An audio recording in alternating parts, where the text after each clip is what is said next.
Сәлем достар, бүгін менің өзіме қойған челленджімнің, денсаулыққа 365 күн атты челленджімнің 17-ші күні. Бүгінгі таңда давлениемді өлшеген кезде давление 130-99 болып тұр. Кешкі жақын тіпті көтеріліп кетті, 153-те 110 болып. Оның себебі мен кеше өзім қателік жасадым. Тағамға кішкене тұз көп қосып жібердім және қызыл бұрыш қосып жібердім. Қызыл бұрыш мен давлениемді көтерілтетін алдыңғы жолы мен өзім сездім. Болмайтынын біле тұра қосып жібердім. Енді мұндайды болдырмау керек. Тұзды мөлшерін тағы да азайтып, жақсы болып келе жатыр деген соң өзімше қосып жіберіп едім. Енді ашты бұрышты да, тұзды да қоспау керек. Неғұрлым азайтып. Мен кеше иыға сұрақ қойдым. Не себепті төменгі давление жоғары деп.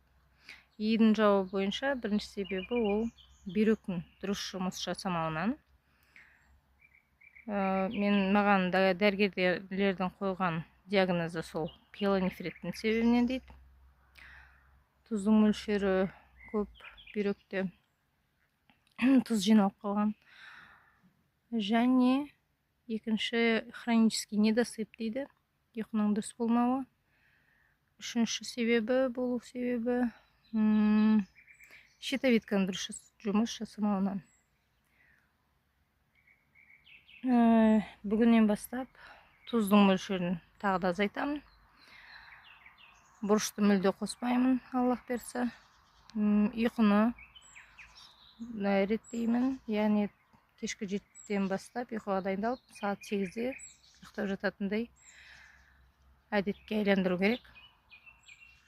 Және үшінші, йодомаринді мен ішіп жүргенмін, оны тоқтатқым, қайтадан ішіп бастау керек.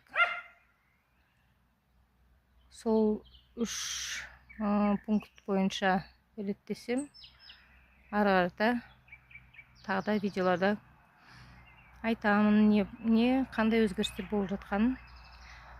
Денсаулықтарыңызға қараңыздар, мән беріңіздер, зерттеңіздер өздеріңізді, әдеттеріңізді. Күндеріңіз сәтті, мәнді, сәнді өтсін, пайдалы өтсін, берекелі өтсін.